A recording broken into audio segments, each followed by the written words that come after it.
আলহামদুলিল্লাহি ওয়াহদা ওয়াসসালাতু ওয়াসসালামু আলা মান লা নাবিয়্যা বা'দা আম্মা বা'দ।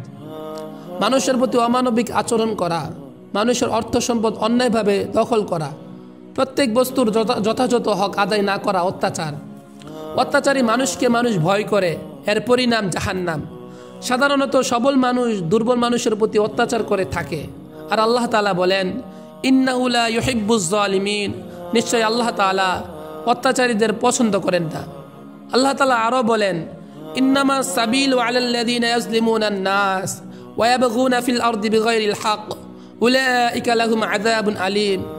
অভিযোগ কেবল তাদের বিরুদ্ধে যারা মানুষের উপর অত্যাচার চালায় এবং পৃথিবীতে অন্যায়ভাবে বিদ্রোহ করে বেড়ায়, তাদের জন্য রয়েছে যন্ত্রণাদায়ক শাস্তি। আল্লাহ তাআলা অন্যত্র বলেন, ওয়ালা তারকানু ইলাল্লাযীনা যালামু ফাতামাসসাকুমুন নার, ওই সমস্ত অত্যাচারীদের দিকে তোমরা ঝুঁকে পড়ো না, নতুবা তাদের সাথে সাথে তোমাদেরকেও জাহান্নামের আগুন স্পর্শ করবে।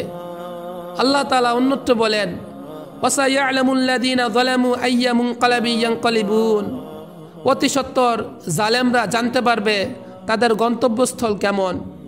আল্লাহ তাআলা আরও বলেন, ওয়াকাযালিকা আখযু রাব্বিকা ইযা আখাযাল কুরা ওয়া হিয়া যালিমাহ ইন্না আখযাহু আলীমুন শাদীদ।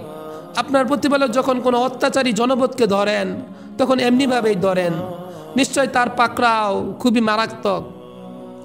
অত্র আয়াতের উপরের আলোচনায় নূহ, হুদ, সালেহ, লূত, শুআইব আলাইহিস সালামের সম্প্রদায়কে এবং ফেরাউনকে ধ্বংস করার কথা বলা হয়েছে। সহিহ বুখারীতে এসেছে, ইবনে উমর রাদিয়াল্লাহু তাআলা আনহু বলেন, নবী সাল্লাল্লাহু আলাইহি সাল্লাম বলেছেন, আয-যুলমু যুলুমাতু ইয়াউমাল কিয়ামাহ, অত্যাচার কিয়ামতের দিন হবে অন্ধকার। তাহলে আমাদের সমাজের দিকে দৃষ্টিপাত করা হোক। বর্তমান আমাদের মুসলিম সমাজে পরতে পরতে জুলুম বা অত্যাচার চলছে। স্বামী কর্তৃক স্ত্রীর হক আদায় করা হচ্ছে না, স্ত্রী স্বামীর হক আদায় করছে না, ছেলে মেয়ের হক আদায় করা হচ্ছে না, প্রতিবেশীর হক আদায় করা হচ্ছে না, ইত্যাদি। এই হচ্ছে আমাদের অবস্থা।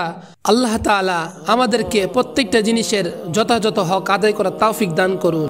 সহিহ বুখারীতে এসেছে, ইবনে আব্বাস রাদিয়াল্লাহু তাআলা আনহু বলেন, রাসূলুল্লাহ সাল্লাল্লাহু আলাইহি সাল্লাম যখন মুআজ রাদিয়াল্লাহু তাআলা আনহুকে ইয়ামান পাঠালেন, তখন কিছু দায়িত্ব দেওয়ার পর এই মর্মে উপদেশ দিলেন যে, তুমি অত্যাচারিত ব্যক্তির বদদুয়া থেকে বেঁচে থাকো, কারণ অত্যাচারিত ব্যক্তির বদদুয়া এবং আল্লাহর মাঝে কোনো পর্দা নেই, অর্থাৎ তার দোয়া দ্রুত কবুল হয়।